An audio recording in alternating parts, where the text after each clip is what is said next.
All right, guys, thank you for joining us today. I'm so excited to be here. I am joined by Leightonius. He is a manager of student engagement in the Student Association and works behind the scenes on the podcast. I don't think a lot of you know that, but he is a behind the scener. This is Voice Podcast, which is designed for you and gives you an inside look on all things being a student at St. Lawrence College entails.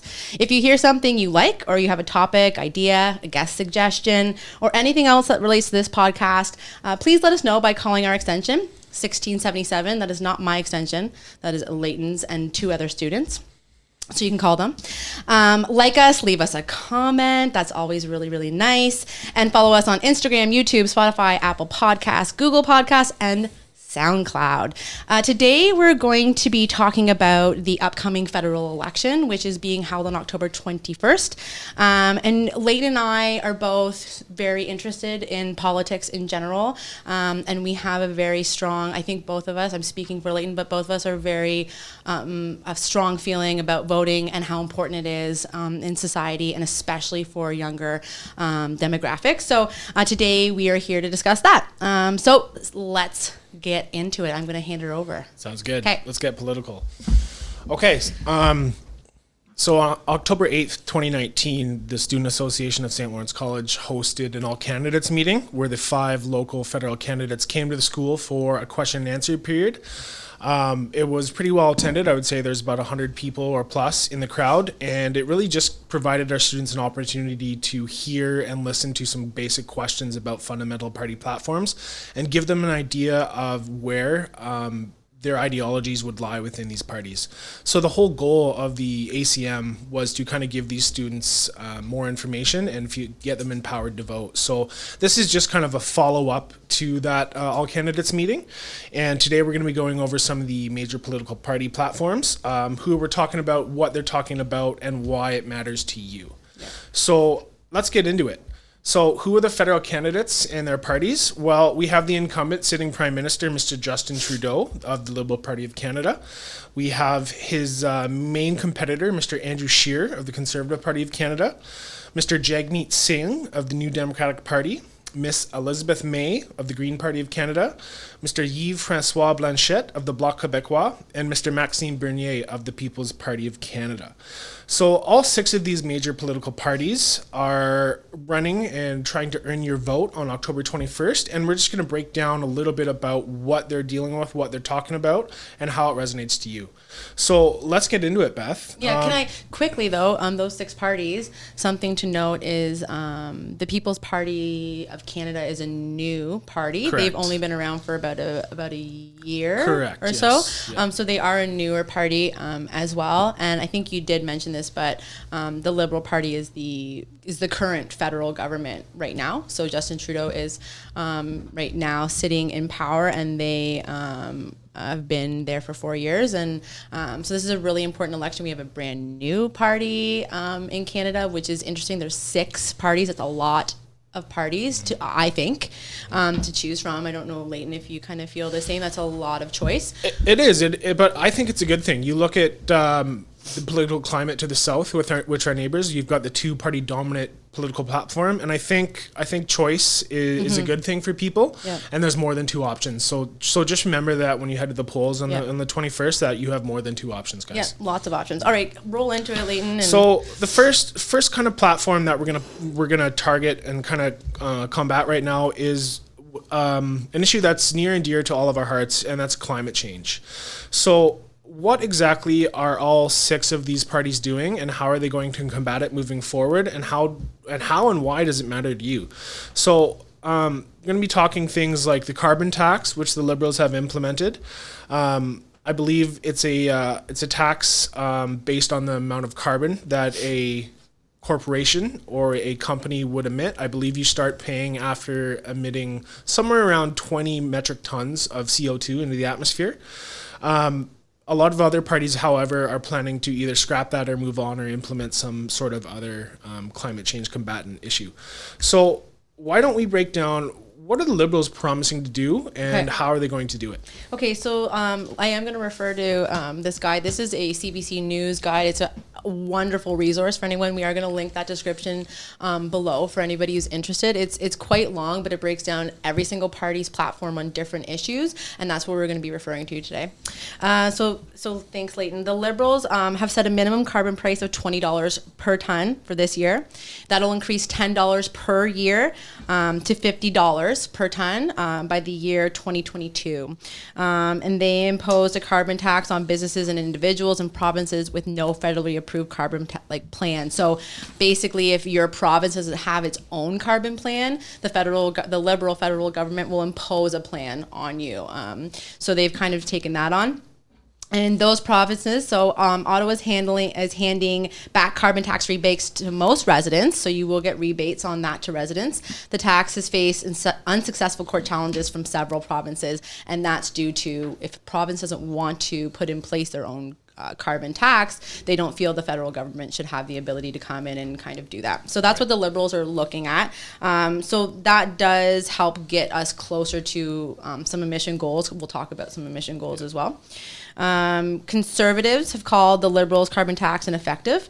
They will repeal it. So this party would leave it to the provinces to decide. It's almost the opposite. Yeah. And they'll let the province decide if they want to put a price on carbon.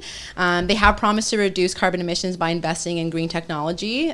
So any businesses who their models are designed around green technology, and they're trying to use those to better themselves and increase their business models. And they haven't explained yet how that will be implemented, but that's one of the big pegs of their party. I'm going to roll into New Democrats, and then we just have a kind of discussion at the end here. New Democrats are in favor of continuing with the current carbon tax and the rebate program. However, they want to crack down more on heavy emitters. So they would like to see those who produce the most emissions to have the biggest burden. So higher taxes on the biggest polluters. So that would be large businesses, people in manufacturing. Yeah. That would be huge in the manufacturing sector, I would assume, and big industrial emitters as well. The Bloc is in favor of a carbon tax, but argues a Liberal plan doesn't go far enough. It wants a tax of $30 per ton on greenhouse gases in provinces where emissions per capita are higher than average. So Alberta, they're a huge emitter because they do a lot of industrial and a lot of manufacturing, a lot of taking things out of the ground. So they have a huge emission rate. So this would increase to $200 per ton by 2030. So that's a huge jump. The charge wouldn't apply in greener provinces like Quebec. So that's important to note. Green, obviously. So Elizabeth May supports the carbon tax, saying putting a price on carbon has been one of the cornerstones of the Green Party, of their policies for years. That's been a big thing that they've been a huge proponent of this for a very long time, but says it alone is not sufficient to meet the targets. So they'd like to double the targets that are in the Paris Accord. And if anyone doesn't know what the Paris Accord is, it's an international accord that sets targets for countries around the world. You can Google that, go online, look that up, and you can see what every country's targets are. I believe Canada is at about 1.6 in that area. I may be wrong. You can look that up. And then finally, the People's Party. The People's Party plans to get rid of the carbon tax. So the Conservative Party and People's Party both say they will scrap the carbon tax, citing an increased cost for business and the threat of job loss. Instead, it plans to allow provinces to reduce emissions through their own programs. So similar in some ways, the Conservatives and People's Party scrap the tax, but allow the provinces to control it. Right. And what's interesting to me is the PPC, the People's Party of Canada, while they don't deny the science behind climate change, they are staunchly opposed to the alarmist or the hysteria that is going around with climate change. They don't see it as an immediate implementable, worrisome problem. That's right. And that's interesting to me, Beth, because every other party, there's thousands of scientists out there that say this is a real issue and we need to take action now, if not 10 years ago. And yet here we have a federal party that is running saying, whoa, it's not that big of a deal. Let's all calm down. We don't need to radically change our economy to fix this. Because they're worried that if we do, we are going to lose industrial sector jobs. Absolutely. And that's a valid point. Mm-hmm. But it's just interesting to see how they took that stance, and I believe they have taken some hits in the polls for that. Yeah. I think the younger generation, with the 18 to 30-year-olds now being the largest block of voters, they recently surpassed baby boomers for being the largest population for voters. Yeah. So we'll see how that resonates with the younger generation. It'll be interesting to see here. Yeah, I think that's a really good point. A big part of the Conservatives and the People's Party of Canada is that they are handing that responsibility to private sector, basically, and the provincially and to the private sector. So they're really relying on individual businesses and companies to be sustainable and to do that themselves, instead of putting in policy provincial wide or federal wide that controls that. So their take on it is just very different. They're saying, no, the people need to make those decisions and they need to implement those things. It's not coming from our body. Right. So that's just an interesting take on that. I just want to quickly mention a couple other things. So the Liberal Party, one of the other important things to note for them is they would like to phase out coal power by 2030. That's an interesting one. And that will help get them to the Paris Agreement or the Paris Accord goals that they have pledged. They pledge a net zero emission by 2050. And they want to end inefficient fossil fuel subsidies and protect a quarter of Canada's natural land and ocean habitat by 2025. So those are some big promises in the Liberal platform. The NDP, they want to cut our greenhouses to 450 megatons by 2030. It would cost about $15 billion of retrofitting buildings and creating climate banks. The Green Party, theirs is, I find, interesting as well. If you look at, if you look at the Green Party, it's just my emails. If you look at the Green Party and some of the things that they, their policies, they're very holistic policies. They kind of all work together. So Greens aim to reduce emissions to 60% below our 2005 levels, doubling Canada's current Paris Agreement. So doubling that, which is big. And they want to hit a net zero emission by 2050. The party would ban fracking and imports of foreign oil and oppose fossil fuel projects. It says it would end fossil fuel subsidies within a year. So that's huge. That's a big promise, and that would it would be costly. So those three very, very interesting. And then when you look at the Conservatives and the People's Party, they again more aligned in this area. The Conservatives are still committed to meeting the Paris Agreement target, but would axe the carbon tax that we just said. They would propose replacing a policy taxing heavy emitters with requirements that they invest in clean technology, which was what we kind of talked about. They really put it in the hands of businesses for them to invest there. And then People's Party, I will get to the Bloc in a second because theirs is very different. He's not convinced that he agrees with the science. Maxime Bernier agrees with the science, that there's science to support it, but doesn't believe there's a threat or a crisis. And he has said that they would actually most likely withdraw from the Paris Accord and get rid of green subsidies and ditch unrealistic greenhouse gas emissions. If you watched the debate a week ago, one of the things that he did say is that there has to be realistic goals, and that's a big part of their policy and their platform, that there has to be realistic, attainable goals. And the Bloc is committed to meeting the Paris Agreement targets and examine exceeding them. It opposes building pipelines or investing in fossil fuel projects. We've just built a massive pipeline in Canada over the last couple of years. Right. The party proposes using money saved on subsidies to promote clean energy. It wants Quebec to have a veto over any pipeline that would run through their province. So yeah, climate change is huge. I think it's going to be a big one. I think it's going to be a big thing. Well, at the All Candidates meeting I was discussed last few minutes ago, that was the biggest issue that our students brought forward to us, and rightly so. We've been hearing about it and listening to the science now for, I want to say, a decade or two. And in my opinion, I think time for talking is past. I think it's time for clear, concise, actionable goals. And one of the things about the Paris Accord that kind of bothers me, Beth, is it's not legally binding. Yeah. So countries can withdraw at any time without any penalty. So what's the real purpose of it? You know what I mean? It's good, and it's good for show, and it means well. But if a country can simply withdraw with no repercussions, then did it really meet its goal? Yeah. I mean, I think it was one of those things. It was I remember when it happened, it was a huge deal that there were so many countries who were willing to be a part of it. But as time has gone on, it's been leveraged poorly, and I think a lot of countries actually leverage it for the wrong reasons, and use it as a way to, like, we've seen countries withdraw from it because there's an unfairness they believe to their own countries, but they happen to be the biggest emitters.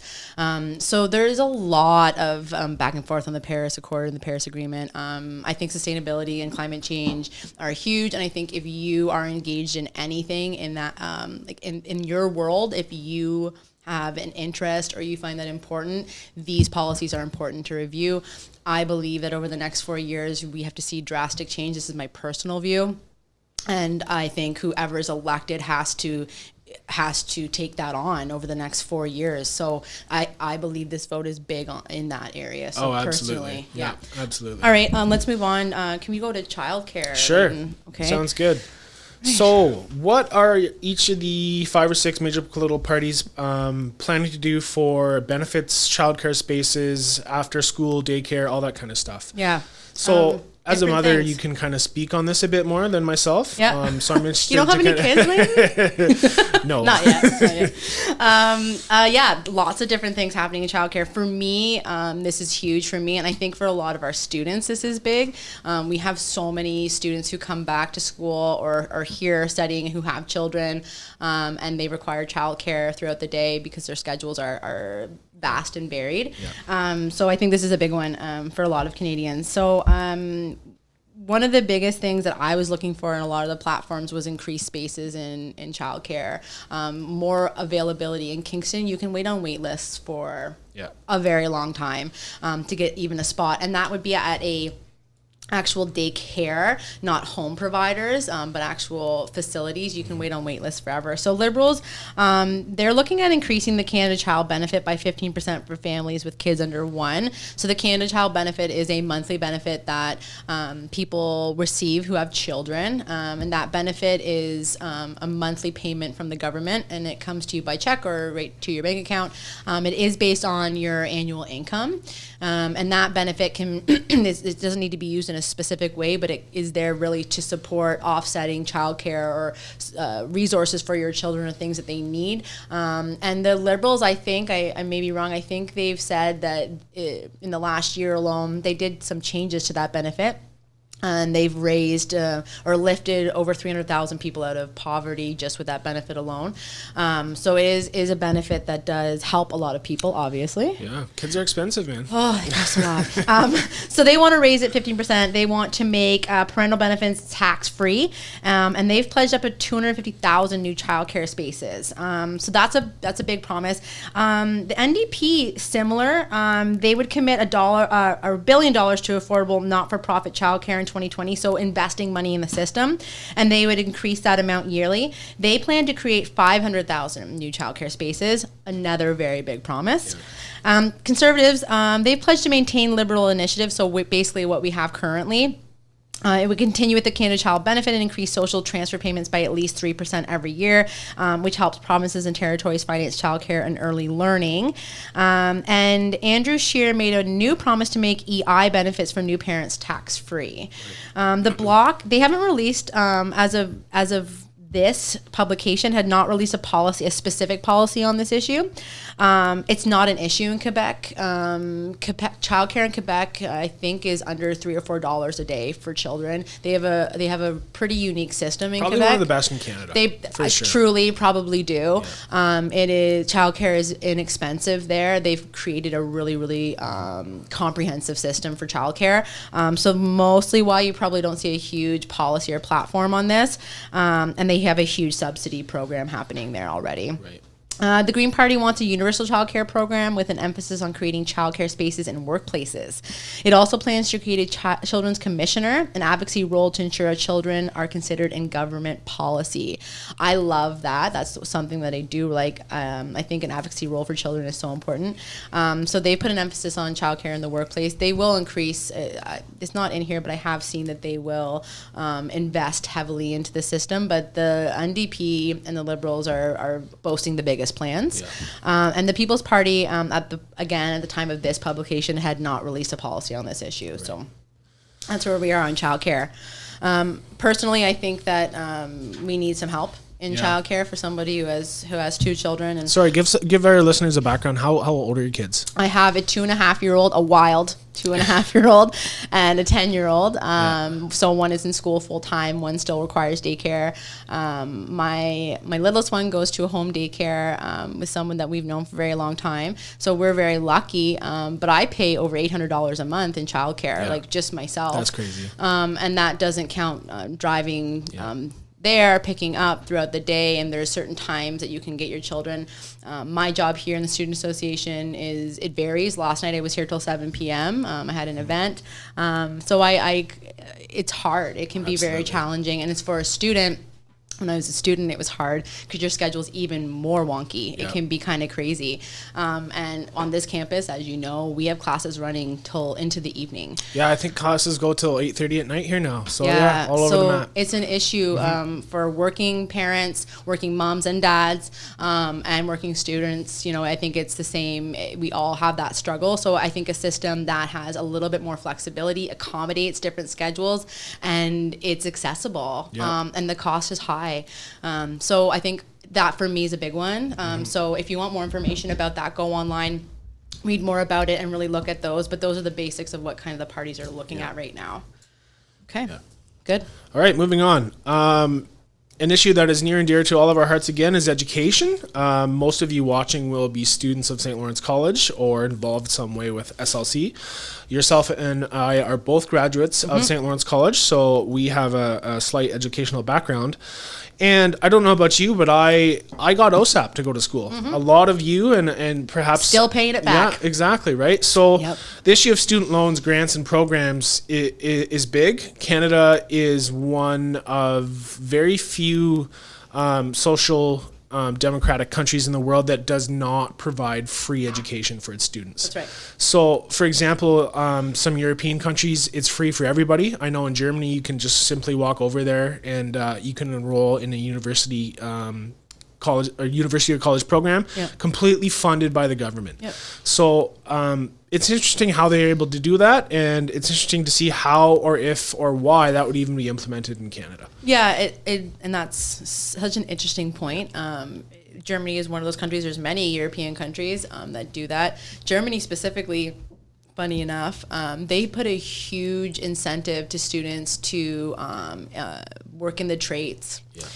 Trades is a huge piece of their educational system in Germany, and it's actually, this is just a side note, people who work in any of the trades are actually distinguished. That to them is a very honored position. Interesting. To get into that kind of level of education, and they put a lot of there's incentives to do that. So their system is very different than ours, and I think at the end of the day, being able to provide that type of that kind of program it's they don't have more money, it's how it's spent, and it's prioritizing it. It's how it's prioritized. So all right, let's get into it. So Liberal, and I'm starting with Liberal every time only because they're the first one on the sheet.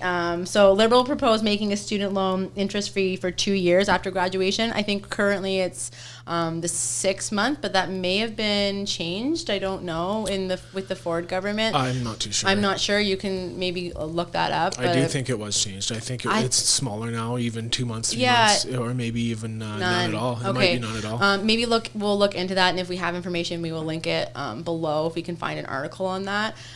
So Liberals have proposed making student loans interest free for 2 years, and now this would be the federal portion of your loans. Yeah. That's important to note. So for 2 years, and they wouldn't have to pay until they earn over $35,000 annually. They also propose allowing parents to pause loan payments with no interest until their youngest child turns 5. Okay. I haven't seen this. It plans to boost the maximum Canada student grants for full-time students from $3,000 to $4,200. Conservatives have promised a boost to the Registered Education Savings Plan, so RESPs, raising contributions from 20 to 30% for every dollar invested up to $2,500 a year to a maximum of $750 a year. So a big difference there. Leader Andrew Scheer's backed away from tax credit for parents who send kids to private and independent schools. The NDP's goal is to work towards free university and college tuition. To get there, they say they'll work with provinces and territories to put a cap and reduce tuitions. The party says it will eliminate federal interest rates on student loans and put more money into Canada student grants. It also wants to expand the education benefit for veterans and implement a national school nutrition program. Interesting. You know, I think a lot of kids go to school hungry. I think that is a problem. So that's an interesting one. The Bloc wants larger transfer payments to provinces and territories to help pay for education and finance more university research. It's also in favor of building a Francophone university in Ontario, a project the province canceled last year but is now pursuing again. And our PPC leader Maxime Bernier feels the federal government intervenes too much in education and calls it provincial jurisdiction, but he has yet to outline exactly what he would do to change the current system. So not a lot of policy. Again, People's Party of Canada was a newer party, so I think a lot of their policy wasn't updated on this, but you could probably, if you search that, find something. I don't think you spoke too much about it in the debate either. But not really, no. The PPC, they were only, I think, ratified last year, and they only currently have one seat, and that was because party leader Maxime Bernier crossed the floor from Conservative and he formed the PPC. So that's the only reason. So it's just important to note that. So a lot of different things happening in education. A lot of things to note are students in Ontario, your OSAP program is a provincial program, and the most of the money you receive from that is provincial money. So when they're talking about any of this, it's federal money. I think some of the things I see here are good. I would personally think that we could do a lot more in general. The NDP goal of free university and college tuition we just talked about is great, but that's a lot. It's expensive. Yeah, that's the thing. It's an overhaul of the entire system. Yeah. So that has to be something that I would need to see more details on. Like, that's a lot of work. I think it would be great, but to do that over 4 years would be a huge promise. And just the complications that go along that. So let's say you make it free for everybody. Yeah. What about somebody who graduated 6-10 years ago and is still paying off student debt? Absolutely. Do they now get that debt Is it washed? retroed? Exactly. Yeah. So, and I understand, a lot of our older listeners in the older generations paid for and went to school themselves. Yeah. And they're probably sitting at home wondering, why is it fair for my tax dollars to go to free education when I didn't get it myself? And it's a completely valid point. It is, yeah. That's a tricky subject for sure. It's a tricky one. I'm of the personal belief that saddling your youngest and brightest students with mountains of debt when they enter the workforce is not conductive to society at all. I think these students need to be entering free of debt, or at least somewhat free, so that they're not, going into the workplace trying to buy a house and start a career with $100,000 in debt. It's not conducive to starting your it sucks. Your career. Oh, for sure. It sucks. Yeah. Every time my OSAP payment comes out of my account, I'm like, a little bit of peace goes with it. Yeah. It's the worst. But you got to do it. But then I agree with you, Leighton. But then I also am somewhat, I think, if I couldn't have got OSAP, I couldn't have gone back to school. Yeah. There would have been no way at that point in my life that I was financially stable enough or prepared to go to school. Like, I didn't have anyone who was just going to hand me over tuition. Sure. And I'm so lucky that I was able to go to school because it brought me here. Right. I finished and I got this job, and I have a wonderful job. I work with great people, and I'm so lucky. So there has to be a balance. If you're going to provide free schooling to people, the entire education system has to change. Yeah, and that's a good point, Beth. Just how lucky we are. Oh, yeah. To be able to go to an education system and platform that we have in Canada. Yeah. Just remember just how lucky we are to be able to get a secondary education. Totally. Yeah, absolutely. So lots of different things in education. Like the Liberals and Democrats the NDP and the Liberals seem to be investing a little bit more, increasing some of those grants. Conservatives looks like they're increasing more of the RESP portion so investing in your own education, increasing some of those limits, which are interesting. Lots of stuff there. Again, look it up if you have any more questions about that. I didn't do green. Oh, we missed the greens? Oh, I can see Al from the corner of my eye. Sorry, guys.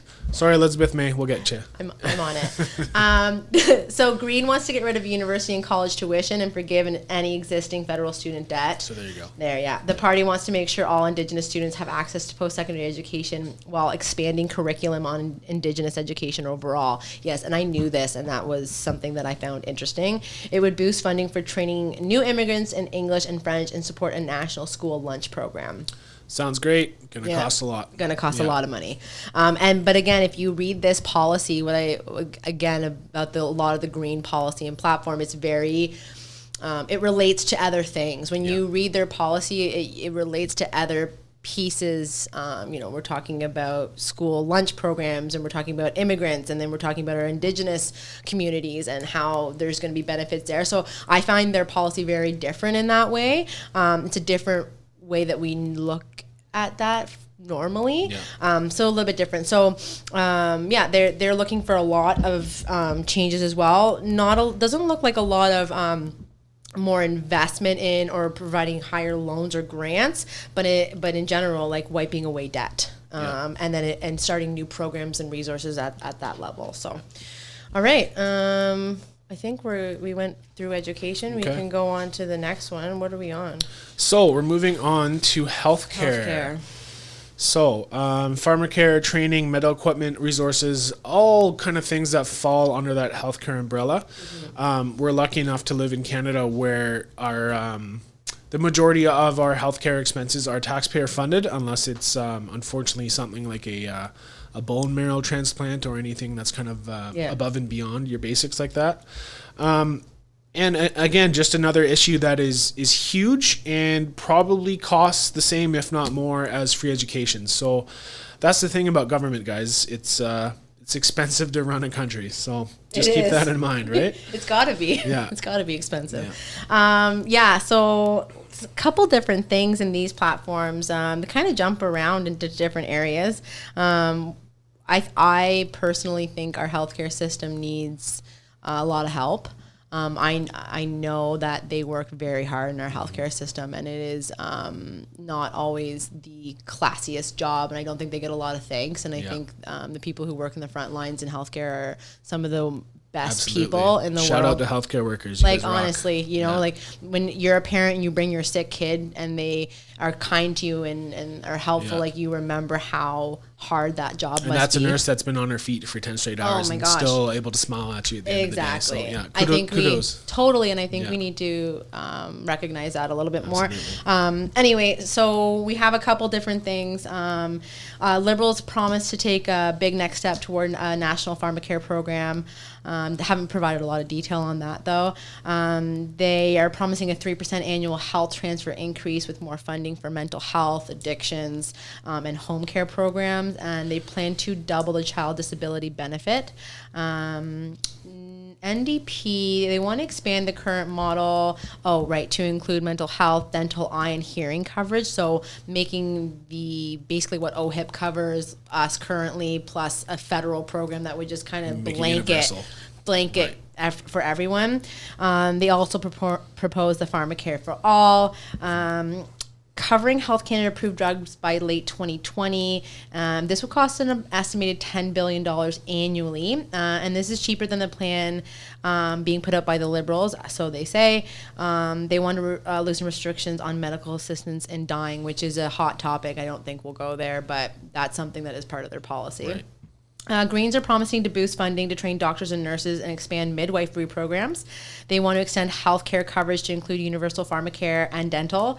They also say every Canadian should have the right to a living will, to limit or deny medical treatment, and to address the opioid crisis, they would decriminalize all drug possession. That's kind of like the Portugal route. Basically, and that was only that. How long ago was that? That Portugal did that. It's been about a decade now. 10 years. Okay. And they've had quite amazing success. So it'd be interesting to see how it would be implemented and how it'd go here. Yeah, that reminds me. I'm gonna look that up because I know that they've had a dramatic decrease in anything criminally related to opioids or drugs in general.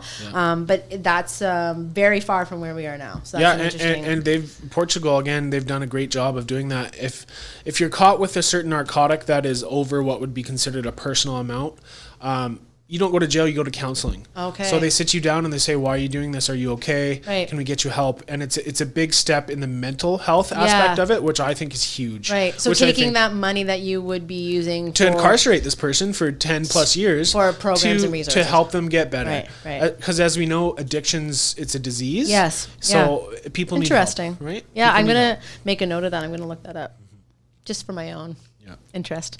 Conservative Party have also pledged to increase health transfer payments by at least 3% annually and uphold other parts of the health accord. They have dismissed pharmacare, instead focusing on those not covered provincially or at work. They have promised $1.5 billion to buy more machines such as MRIs and CTs, and expand eligibility for the disability tax credit, which is awesome. I think resources are scarce, and I think that's a big one. That's very, we need to invest in the equipment's getting old. For sure. The Bloc has warned Ottawa that Quebec needs more money if a national pharmacare program is to be implemented. They also argue Quebec should be compensated for the cost of drugs, which according to the party will go up significantly if and when the new America Free Trade Deal is enacted. So that's a whole other bag of issues. But they're basically saying that the prices are going to go up based on import-export rules that are potentially shifting and changing for Canada and the U.S. And the PPC, they believe that there's too much federal meddling in the health care system. And they're proposing making a province and territory fully responsible for funding and managing health services. To do that, they would replace the federal health transfer with tax points, allowing provinces to raise their own money.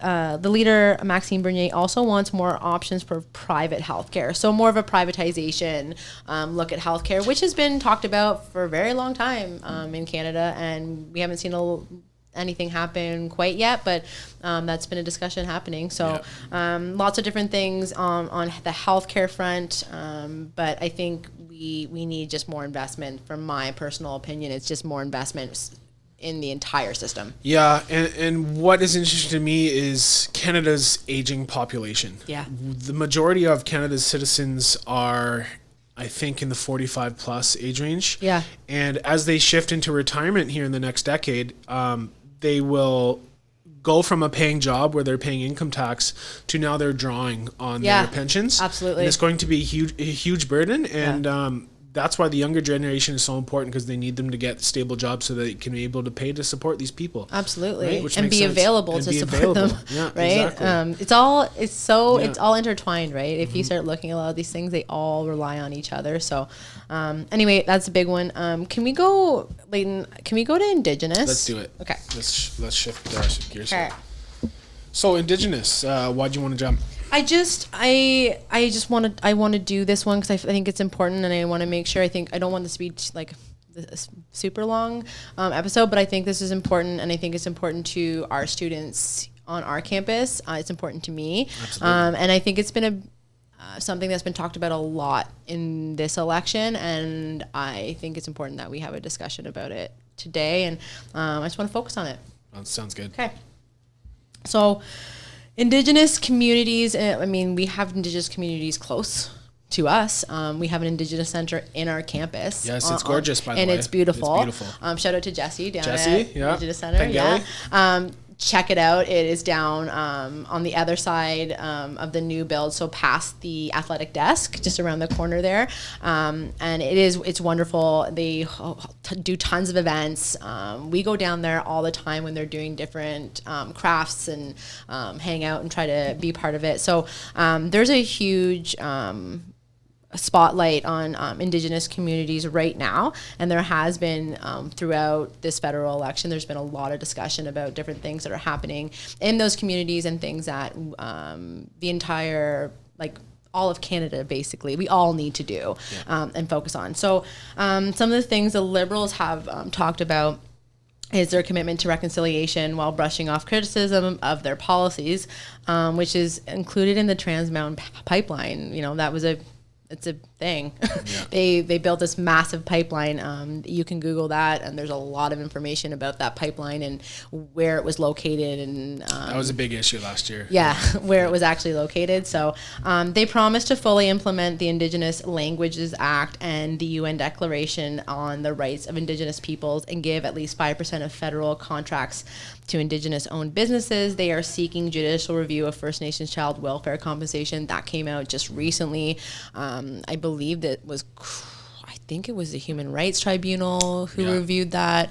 And they basically have said that there's a list of children who should be awarded compensation based on their treatment in the education system. And that was recently reversed. And I think the Liberals are saying we want it reviewed. I don't know if it was reversed. We should look that up. But I do know the Liberals have said, well, wait a second, we need this looked at because that's a lot of money. But basically that's what they're saying here. They want a review of that. And that's something that, I mean, it's hard for me to it's look at tough. That one. I have a few Indigenous friends who are close and dear to me. And I just want to say, for it being 2019, we are one of the richest, wealthiest, most well-off countries in the world. It is absolutely unacceptable, the living conditions that some of these Indigenous peoples live in. They don't have clean water. They don't have roofs over their head. They don't have heat in their homes. And this is Canada. This is not a third world country. This is Canada.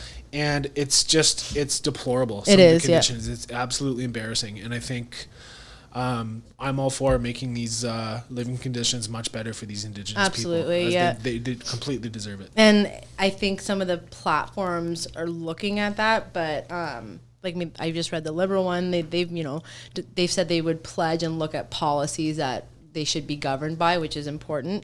I think we need more, personally. NDP wants to develop an action plan for reconciliation based on the Truth and Reconciliation Commissioner's report and the UN Declaration on the Rights of Indigenous Peoples. Both of those reports you could look up online. They're accessible online. We can also link them in the description.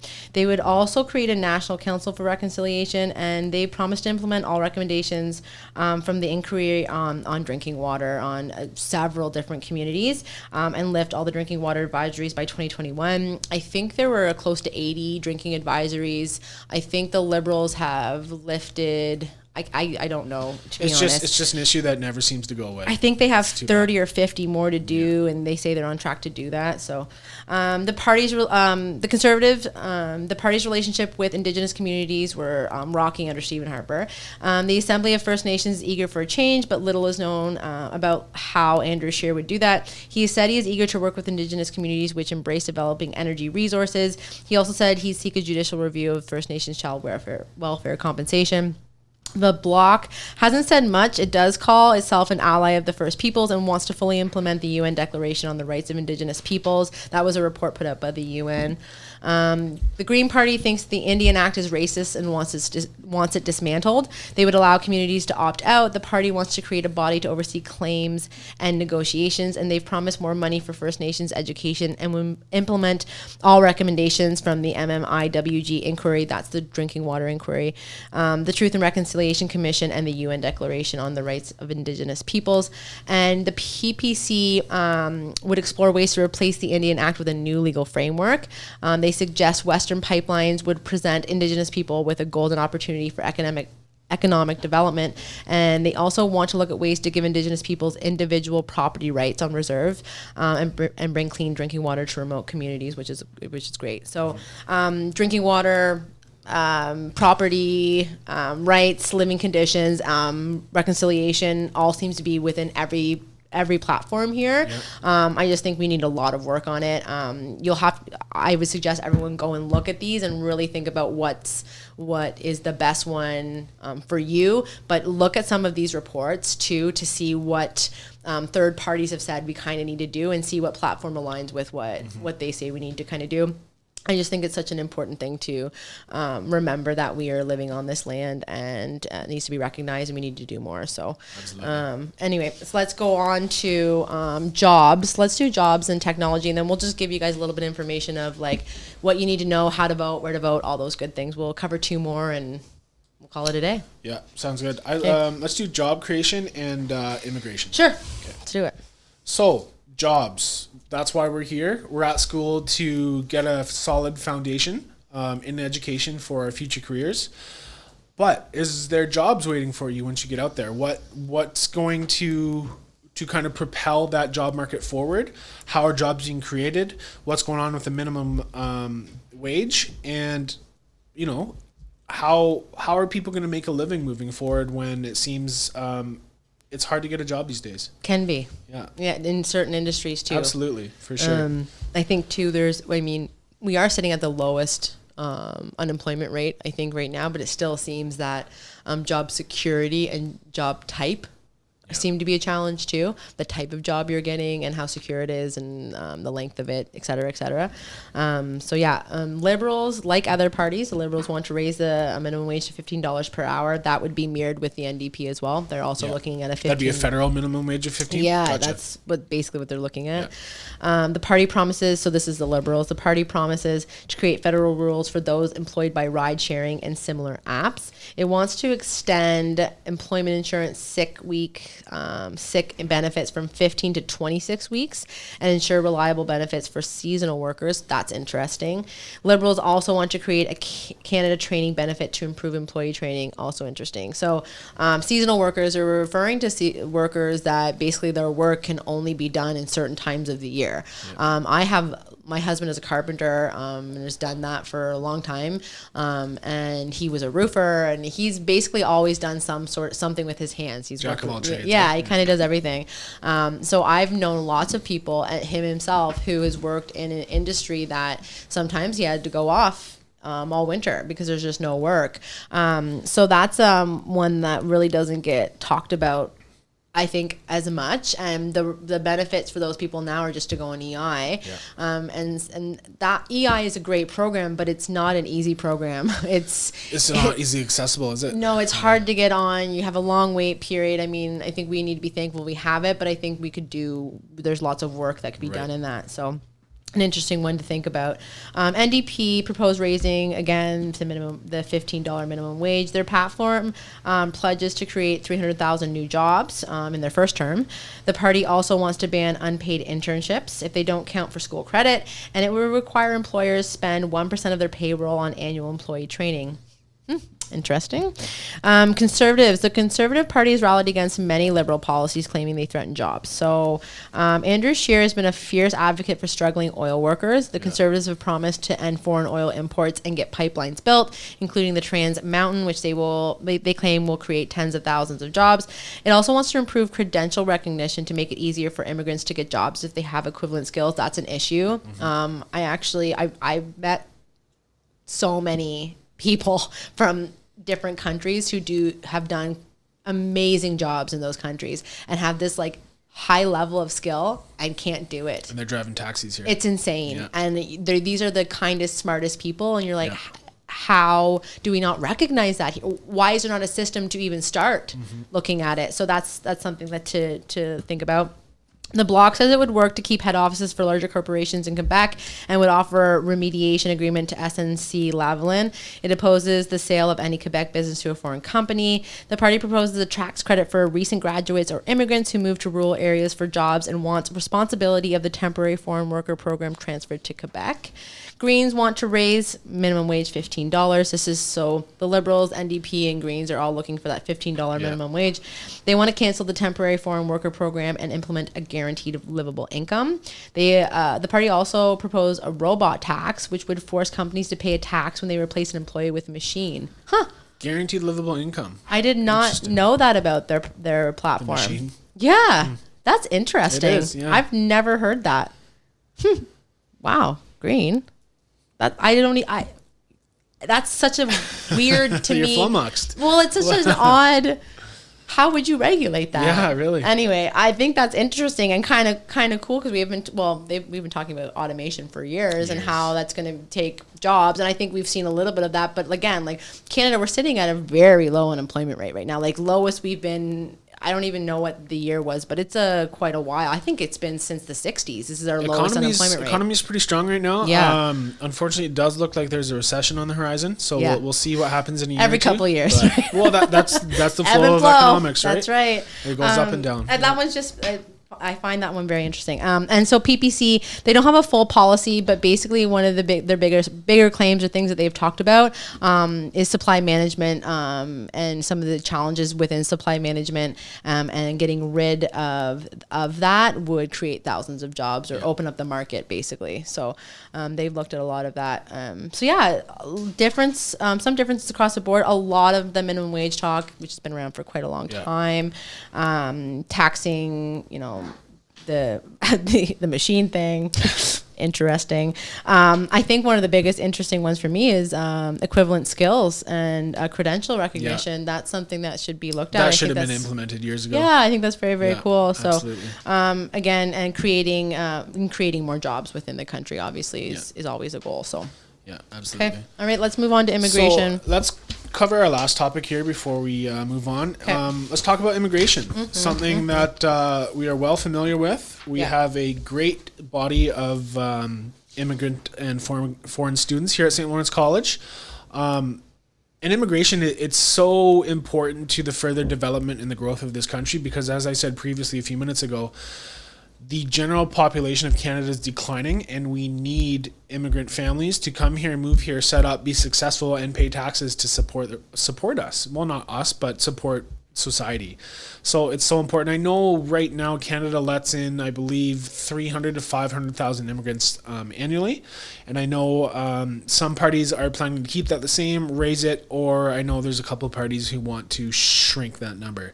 So it's interesting to see kind of those stances and. Yeah, you basically have all different. Exactly. Yeah. Which is interesting. I mean, I'm not surprised because a lot of these parties have been telling us this for a long time, or kind of where they stand, and we've seen that within the House for a long time. So, so our Liberal Party would be looking at increasing immigration. So in 2018, 321,045 immigrants came in 2018. 300,000? 321,000, yeah. And that was the largest number since the First World War. So First World War was in the late 1914 to 1918. There you go. Wow, history buff. Yes, that's a lot. That's a lot of people. So that's what we did in 2018. The party hopes to bump that number to 350,000 by 2021. Liberal Immigration Minister Hamed Hussein said he wants to accept more refugees, while the Liberal government has imposed measures to crack down on asylum shopping and regulate immigration consultants. Interesting. NDP, they don't cite a specific number, but the party has stressed the need to tackle applicant backlogs and prioritize family reunification. Okay.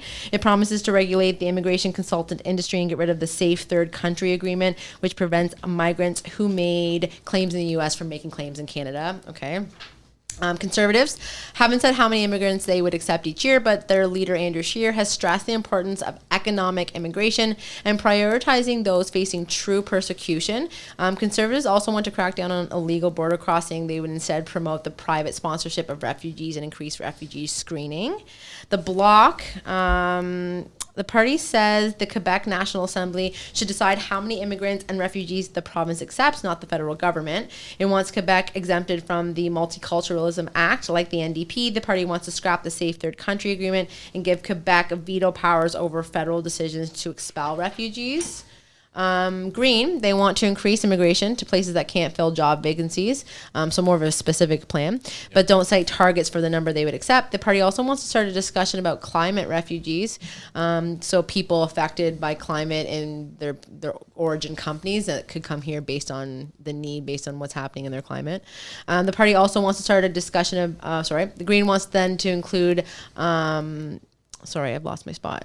Green wants them included as an official refugee category. So they want that category included. So green refugee to be part of the categories that we consider. And they also want to get rid of the safe third country agreement. I have to look that up. I don't know what that policy is or what that agreement is, but we'll look it up. And if it applies to this, we'll link it for everybody.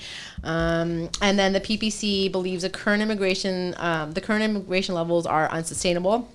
They suggest a drop in immigration from the 321,000 I said before, to between 100,000 and 150,000. So halving it. Basically. Wow. They want fewer refugees too, and rely instead on private sponsors. It promises to designate the entire border on an official port of entry, fence off problem areas, and send back those crossing illegally. So we have the gamut on immigration here. Left to the right. Yeah, absolutely. Fully. And so we have basically, I think the Liberals and the NDPs and the Greens have a boastful platform to increase, look at different ways of accepting people in and how they would come into the country and where they would go. Conservatives seem to be in the middle somewhere. Like they still have that economic outlook on immigration. I think they're not saying we're just going to stop or we're going to decrease. And then the Bloc has more of the Quebec tone, which they always do, and want to provide the provincial government more oversight on immigration. And then we have the People's Party, who are looking at decreasing and tightening it up, basically, really tightening up that system. So the gamut on that one. We are all immigrants. Exactly. I wanted to say that, but great point. We are all at immigrants. the end of the day. Yeah, we all are. My family was not born in Canada. My dad's dad was, and his dad was, but Insley, that's English? I think it's English. And my mom, so Insley I think is English, and my mom is Waite. Yeah. So they were English. So somewhere the British in Isles, Europe, somewhere.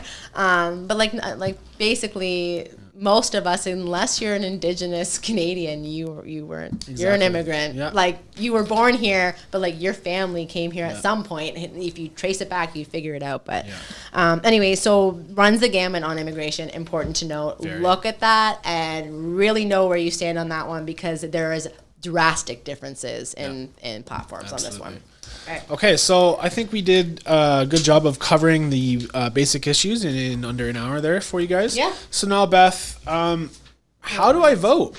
Where do I vote? What do I bring? Let's talk about that kind of stuff, which I'm sure a lot of our viewers are wondering. Yeah, and all good questions. When I turned 18, I had no idea. Yeah. My parents were big voters, and always municipal, provincial, federal, they never missed. And my dad, to this day, calls me on any election day. Did you get out? When did you, he makes sure. So I grew up in a household that voting was important. Yeah. It was your duty. As someone who lives in this country, that's your duty. You have to do it, and you need to inform yourself. You need to get out there. So I lived in that world from a young age. So I always found it really important. So in general, the election is on October 21st. There are some advanced polling. I'll talk about some of that and different types of ways you can vote. In general, though, if you have questions about the election, anything to do with the federal election, you can text election to 22222. So 5 2s. 1, 2, 3, 4, 5. Yeah. Text election to 22222. How many? 5 2s. And they that is some sort of election toolkit. So it's a resource, and they will send you the toolkit. So it basically would answer most of your questions. It's easily accessible. Exactly. Yeah. So if a lot of the things we're going to cover today, you can probably get if you text that number. So just remember that. Again, we'll link it below so you can see it if you missed it. How do I know where to vote? You should have got a voter card. So I was actually going to bring my voter card today, and just your little slip. Yeah, and I totally forgot. Yeah. Anyway, you should be getting that in the mail if you're registered to vote. That card would have your information and where you need to go to vote on what day. It's on the 21st of October again. It's a Tuesday, I believe? It is a Tuesday. Okay. I think it's a Tuesday. So you should get your voter card, and it will tell you where to vote. In the last election, there were 72,000 polling stations across Canada. So it will be somewhere close to you. It's usually at a church or a school, it's a community public center. spot, And that's where you would go to vote. You can also vote at an Elections Canada office anytime before October 15th at 6 p.m. And you can find your office. There'll be a link in the description box. You follow the link, and it will tell you where your closest office is. How are you eligible to vote? You have to be a Canadian citizen, you have to be 18 years or older, and you have to be registered to vote. If you're not registered to vote, if you don't get your card, say you don't get your card, if you're not registered, you can go to a polling station or an election and you can register there. I'm going to tell you what you need to bring to register. What do I need to bring? So you need your identity, with your current address on it. So you can bring your driver's license, your passport. You need to bring something that has your name and your address on it, basically. Piece of mail. If you don't have those, so I'll read you what it says. You'll need something that proves your identity and your current address. The easiest ID to bring is a driver's license, but any ID that's got your photo, name, and address on it and has been issued by the federal government, the province, or the municipality you live in. So it can even be your health card. If that has you could probably put your health card with something else. If you have, I don't think health card has your address. Yeah. What about the age of majority card? I'm not sure. So if you have one of those and has your address, basically you want to follow those rules. I don't have one of those. Are you the age of majority? I am the age of majority. We getting old there, Beth? I don't look it, but I am. Just a little older than 19. Like 20 and a half. Something like that. If you don't have those, you can bring 2 other pieces of ID, but both must have your name on it and one has to have your current address. This includes passports, blood donor cards, birth certificates, band memberships, and dozens of other options. There is a link. It'll be in the description. You can see all the choices that you can bring. If you don't have any ID, if you're like, I don't have any of those things, don't worry. You can still vote. Yep. You can get someone to vouch for you. So bring a friend, family member, bring someone, like go with someone, but they must be able to prove their own identity and address. So you can come with me, and I have all my stuff, and I can vouch for you and say yes. Vouch, and I will sign and say, yep, this is actually Leighton. He's a Canadian citizen. He's over 18. He can vote, and I can vouch for you. Yeah. So even if you don't have an ID, that's actually not an issue. Just plan accordingly. Go with someone. Bring somebody. That's awesome. That's great. Okay. Yeah. You should have already got your voter card. You should have had it by October 4th. If you have not, you need to contact an Elections Canada office. Yeah. Elections.ca. Yep, and they will help you with that. You can register online. Again, elections.ca. You can register that way. But again, we did say if you don't have that card, it's not the end of the world. You can register on site. But if you can do it before, do it, because it's a pain in the butt, but you can do it when you get there.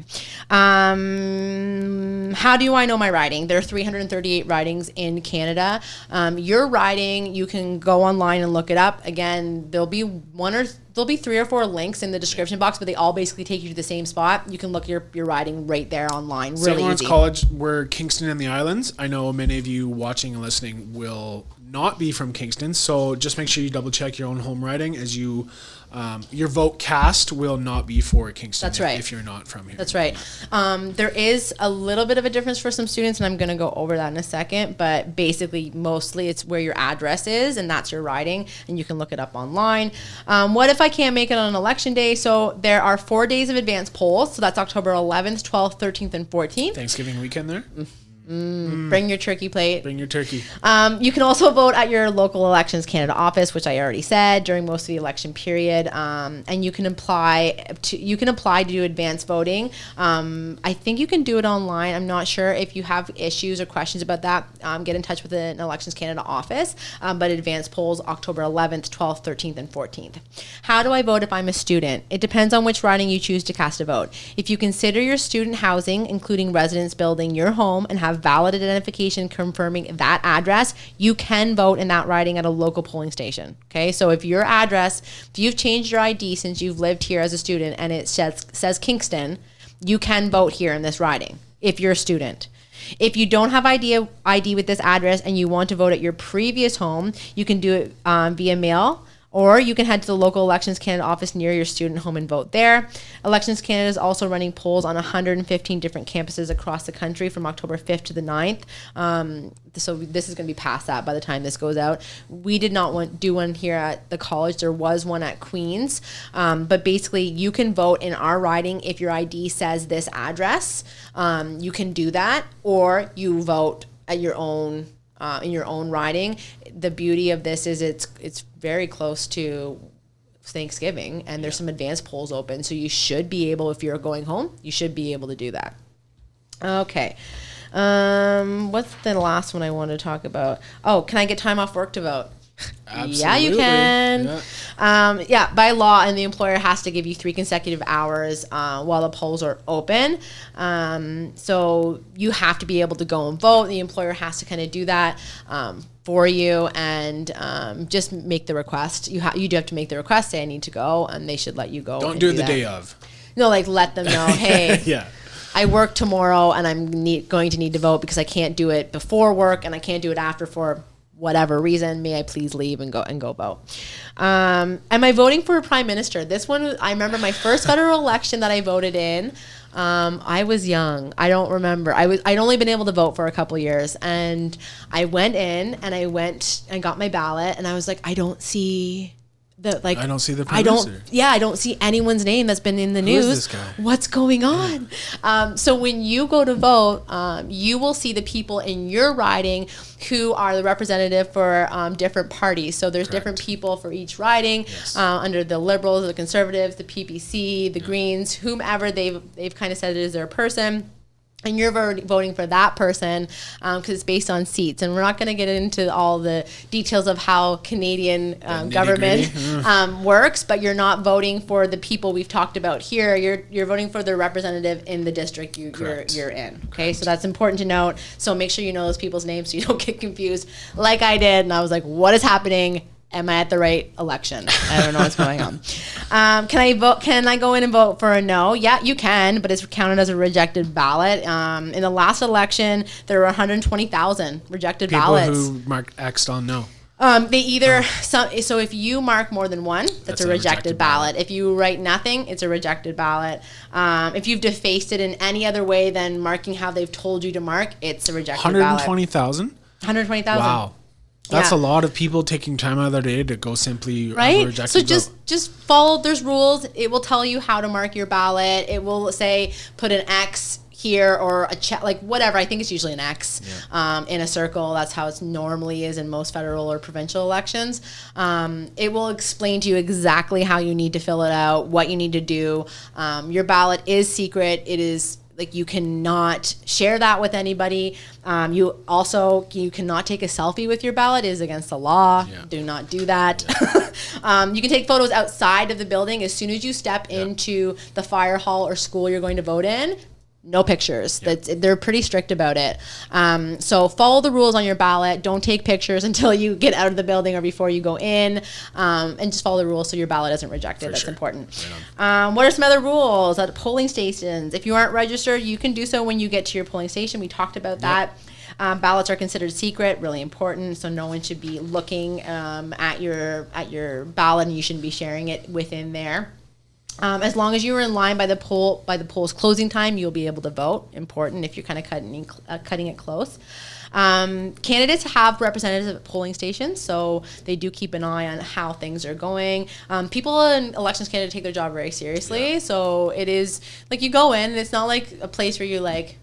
It's not a casual, a fun time. No. Like it is a serious business. You are electing the leadership for this country, so rightfully so. Absolutely, you're going in and it's an important, your civic duty. Like you're going in there and it's important. So you don't go in there like screaming, yelling, and singing. So 170 seats are needed. For a majority government, so there's 338 ridings, so 170 of those basically they would be called seats. That's what they need for a majority. The Liberals won with a majority last time with 184 seats. Yeah.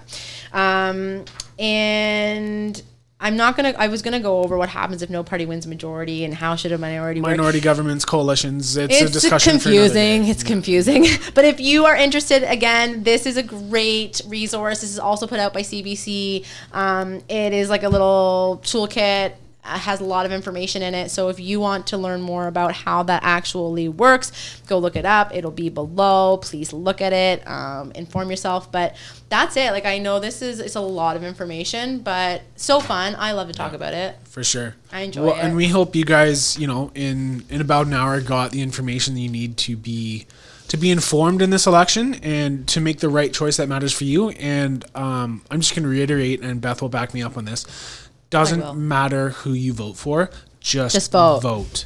Just vote. Yeah. 60% of Canadians did not vote in the last federal election. Could you imagine how different this country or how different that election would have been if they did? Everybody thinks my vote doesn't count. It doesn't matter. It does. Yeah. That proves that wrong. So get out there, vote, exercise your right, have fun with it. Yeah. And just take it seriously and make it count, but vote for who you want to vote for. And, whoever party's ideologies. Wow, I can't speak. Ideologies. Thank you. Line up with you. I need a coffee. So yeah. Same. Thank you, Al. We need coffee. Thank you so much, Leighton. And I thank the podcast team for letting me do this because I am super interested in politics. Awesome. Always have been, and I'm so happy we were able to do it. I hope people learn stuff. And if you have more questions about this, leave us comments. You can DM the Voice on the Instagram or whatever. SA Voice Podcast. Yeah. Shout out to that. Check them out if you have questions, or if you just want to pop up to the SA, you can come up if you have questions about elections or how to vote. I hope everybody enjoyed watching this, and we will see you next time. Awesome. Thanks, guys. Bye. Cool.